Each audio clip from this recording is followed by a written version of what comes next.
It was never my intention to enter into Syria. Whilst being on holiday, I happened to meet a young Turkish man on the beach. He claimed he was working on the beach, and I liked him,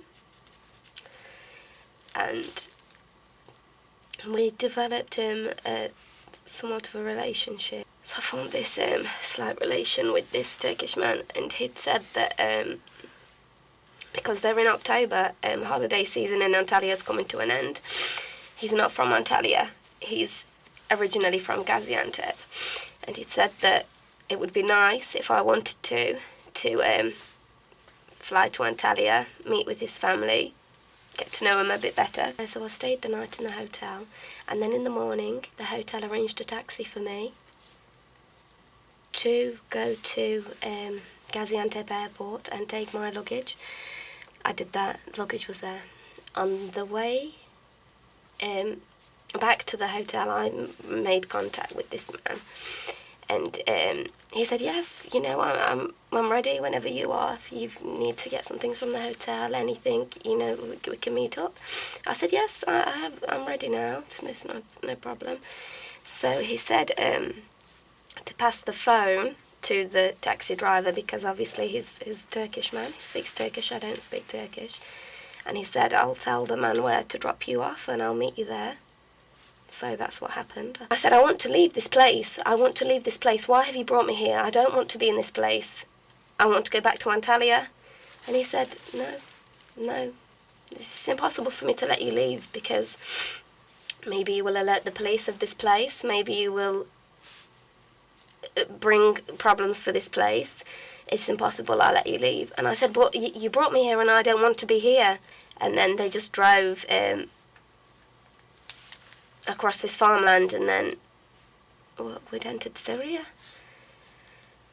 And there was two men with us, but they never came from the same house that I came from. They were at the border already waiting, and we came to a big gate, and the men were instructed to get off, and there was many ISIS soldiers there with guns. Everybody handed over these devices, and immediately, I already didn't want to be in Syria, but immediately as we were there, the other women, they were like, this place is hell.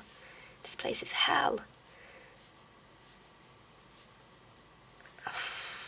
That place is not a good place. It was a horrible place.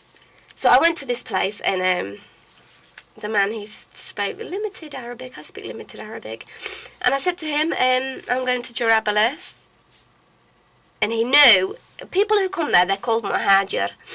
I'm not Syrian, I'm Muhajir. And he said, you Muhajir? You come with me. I thought it was over then. I thought, oh God, they've got me. But there was, because there's a big, the flag that ISIS used to represent themselves. And these people from ISIS, and they want to know why you're travelling, where you want to go. And I thought, oh God, they've rumbled me, I'm done. But I just went with the flow and acted stupid. I have no idea how I'm going to make my escape. I don't know what's in Bab Lemon or nothing. I just know to take me to this place. This man, he did not want to take me. He was like, big problem, many mujahid, many Dawlatul Islam, many mujahid. I said, no problem. You take my husband, he's there, you take me there. I need to find my husband, he's training, I've not seen it, and he did not want to take me. I heard him say, Turkey, to his wife. He's speaking in Arabic with his wife, and then I heard him say 1 kilometer, and I said to him in Arabic, I said, brother, what's that about Turkey? And he said to me, Turkiye in Arabic, 1 kilometer hadi, this way. I said, what? And he said, what? Turkey, 1 kilometer this way. I said, stop the car. I threw 9,000 Syrian dollars at him, which is $50. Grabbed my Pampers, everything, this bag, grabbed the blanket, and I just ran, because 1 kilometer is nothing, and I just ran, and I can see these ISIS fighters. I don't think they've seen me, because nobody tried to come for me or shoot at me. And as I came up to the border, there's a car of Turkish soldiers patrolling the border, and they took me, and I said to them, you need to help me. well, obviously they understand limited English, but they knew I were in problem. And then I ended up in the detention centre for 6 weeks, and then came back here to this place. Oh, well, to England after being 6 weeks in that place.